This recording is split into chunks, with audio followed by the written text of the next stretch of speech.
Hey, I drank the Kool-Aid. I did everything but lap dance for the dean to get my daughter into the college of her choice. Change is the new status quo, but the bond between mothers and daughters is forever. I'm a single mom, and my daughters are in their early 20s, and I raised them almost completely myself under great challenges. So I really understand from an everyday perspective. There are dramas and there are controversies, but there are also solutions. Well, one thing I hate is wearing my glasses. I have to wear glasses for reading, and it really just happened recently, and I think a lot of you can relate to that. And I resisted it forever. I mean, we all have our vanities, right? Especially in restaurants with menus. How long can my arm get so I could read that menu, especially in dark restaurants? So I stretch it and stretch it, and let's face it, I'm not Gumby. It only goes so far. So anyway, I'd stretch my arm all the way out to there and poof!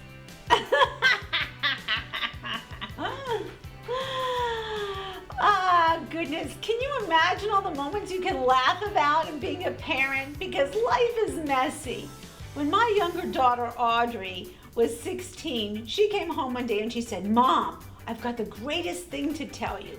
My friend opened her garage door this morning and she found a new BMW that her dad bought her just for her. Isn't that great?"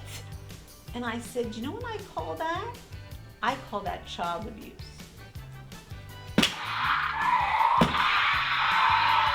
And you know what? There's so much rumbling beneath the surface. Women have so many great stories to tell.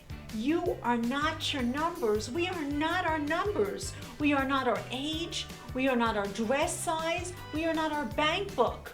You know what? Life is a series of embossed moments. Let's take those moments and celebrate them. And the best way to do it is to understand each other better. We might not always agree with each other. Definitely celebrate, because you can always find something to celebrate. I want to hear from you. I want to know what unique things you do to celebrate things in your life. What kind of celebrations do you have?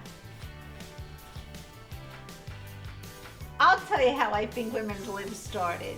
It started in the early 60s, and it was made up by a bunch of rich, upset, worried, paranoid men. Then one guy says, "I know what we'll do.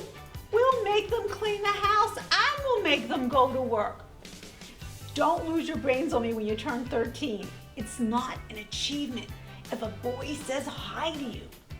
If you get an A in a math test, that's an achievement. That's why this kind of thing with Charlie Sheen pisses me off, because you got this rich guy making a ton of dough who didn't think about middle America, the people who watch him. What is the responsibility there? Remember Christmas morning when you would give your kid this fancy toy, and they'd take it out and they'd play with the box, and they'd have a whole show with the box. We have to get back to the power of play. When my older daughter wanted to drive at 16, and I said, "There is no way you are driving at 16. I'm gonna let you drive at 18. They tortured me, literally. There is nothing more torturous than having teenage girls wear you down day after day. When can I drive? Can I drive? You're ruining my life. You are ruining my life. You know, everything's a drama because I really want to drive. All my friends are driving." You've heard this expression before, haven't you? And I really think the good Lord brought up next to us in the car, we're at a stoplight, this beat up pizza delivery car. The worst beat up car you've ever seen, with a pizza delivery sign on top of it, and this big, ugly, unwashed, unshaven guy that just looked creepy. Now you got thinking about teenage girls now. And my daughter's going on and on and on. "Why won't you let me drive? Why won't you let me drive?" And I said, "He drives? Is that an achievement?" Zip. And we're making our children's history every day. So a toast to you, mothers and daughters.